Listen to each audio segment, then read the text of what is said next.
Detroit Red Wings and a second-line center. Name a more unfulfilled pairing, because in today's video, we're going to be talking about a few ideas brought up on The Athletic. This is an article over here written by Max Bultman, published about a week ago, so it is kind of old.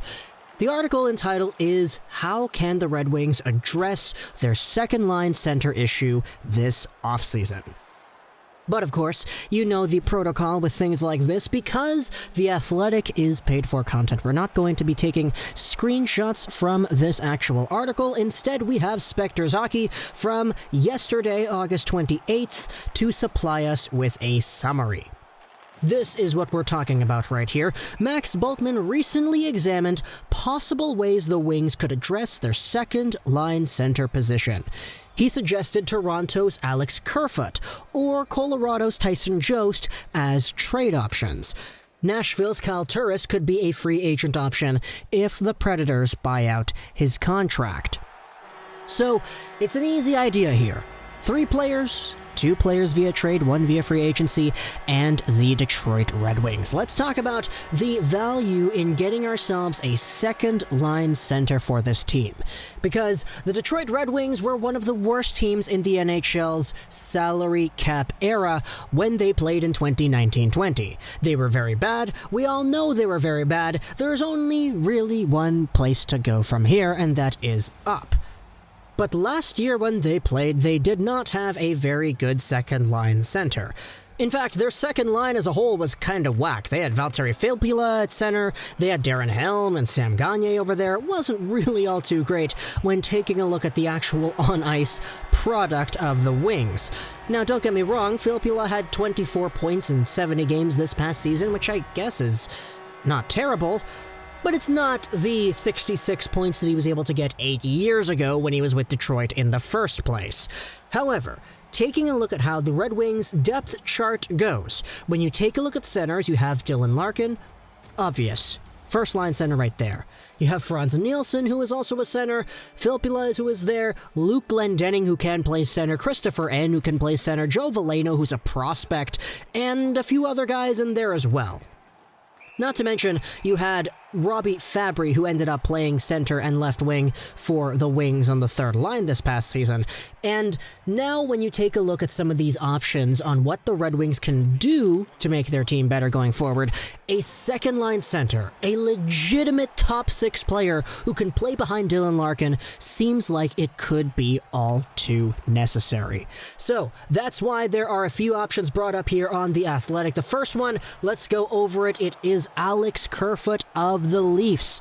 If you have seen our recent video on the Toronto Maple Leafs and their trade block, you would know that Alex Kerfoot is actually, according to sources cited by James Myrtle, one of the players that Kyle Dubois has indeed been shopping.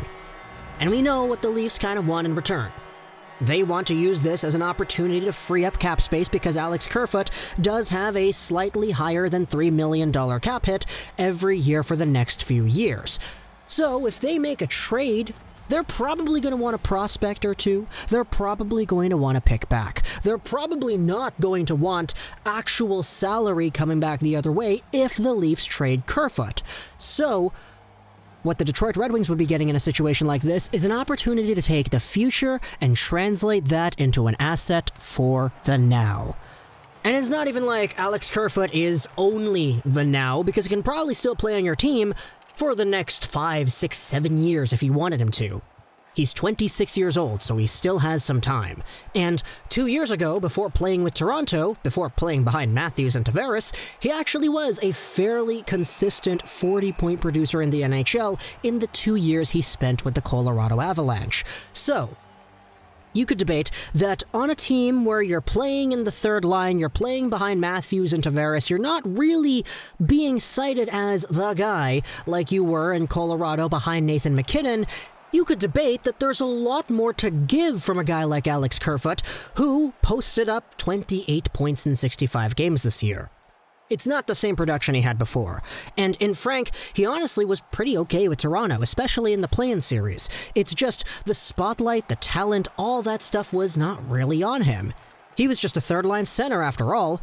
So if a Detroit Red Wings team came in here and said, hey, Dubois, you want a prospect, you want a pick? Here, we got a few of those. Give us Kerfoot. He's a 26-year-old center who can play with our team in the long term. He will get better if he plays on the second line on our team instead of the third line of your team, where all the offensive talent is filtered in through that top six, and the bottom six is just comprised of other guys who are supposed to, quote-unquote, win board battles. That's not to say that the Detroit Red Wings are in any shape or form better or more skilled than Toronto. It's just a matter of opportunity that could be given to one player who wasn't being given that opportunity on another team.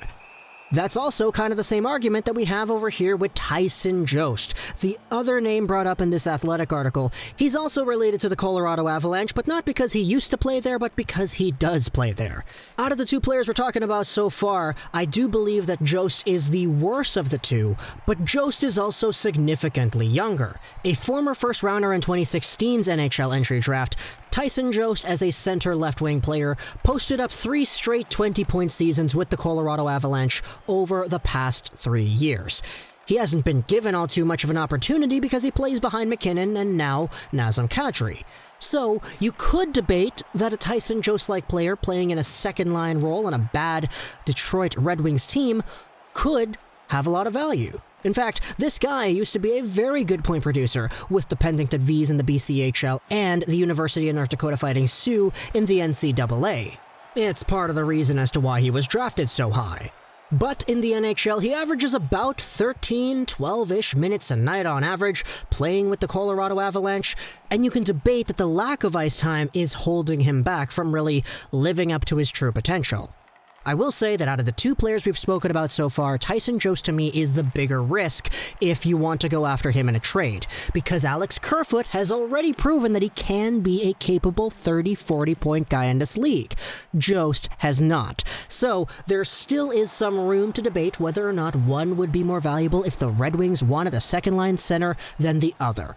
But the other realm of possibility is the free agency route, and Kyle Turris over here is one of the more interesting names in this conversation for sure. If the Predators buy out his contract, then Kyle Turris could sign a deal with the Detroit Red Wings. And honestly, that's all contingent on a buyout, which I don't really know if it's all too possible. I don't really know if I see that happening. It's likely, unlikely. You could debate that in the comment section below. But Kyle Turris is in a weird spot. We all know that he used to be really, really good. Then he went over to Nashville to play alongside of Ryan Johansson. Number 1, number 2 center combo punch. Boom, there you go. It's not really all too great. Then they got in Matt Duchene, and he wasn't really all too great either. And they also at a time had Mikael Granlund, who really wasn't all too great either. So he was traded away. Yeah, things just haven't really been all too great in Nashville. And a lot of that does have to do with some of those older guys that they did bring in to be the number 1, number 2 center combo punch alongside of Johansson. It hasn't really worked out. So, Kyle Turris with a $6 million cap hit, some are debating whether or not a buyout could be in the works, and if it is, then should the Red Wings go after this? You could make the debate that it should not go on because we know what the Red Wings have been like with all their older guys, which they already have and who aren't really doing much. But Kyle Turris is still somewhat of a capable NHL point producer. 31 points in 62 games this previous season's worth of play. He had 23 last season and 42 the season before that. So it's certainly not bad production. I will say that. It's just in comparison to what people thought he could do when he was traded over to Nashville in that big 3-way trade. Remember that? Yeah, that was a while ago. It hasn't really worked out. So if the Predators want to do a buyout and the Red Wings want to sign him for cheap on a short-term deal, hey, why not try it out? I will say, though, in my personal opinion, that there is more potential for success in the long term with a guy like Kerfoot and or Jost instead of a Turris, but you can go either way. Because getting a Jost or a Kerfoot would mean trading away a prospect or a pick, maybe trading away a somewhat valuable player who is on the roster already, which I don't even really want to think about that because this Red Wings team doesn't really have too many people who are super valuable anyway. And Kyle Turris, if he does get bought out and he does hit the UFA market, then he's technically going to be free from an asset point of view. So there's a lot of things to talk about when it comes to this idea here. So let me know in the comments what you think about this idea, whether or not the Red Wings should go after a Kerfoot or a Jost trade. If you're a Toronto fan, hey, Detroit's got a ton of prospects and picks, so if you want some of that, let me know what you would actually want if Alex Kerfoot is the return going over to Detroit. Same thing goes for the Avs, because the Avs do have a lot more cap space than Toronto does, but if you're an Avalanche fan, let me know in the comments what you would want in return for a Jost. I know his value isn't as high as a Kerfoot's would be, so let's continue with that. And furthermore, if you're a Detroit fan, what do you think about all these ideas? Turris, Kerfoot, Jost. Talk to me in the comments below what you think. I hope you enjoyed this video.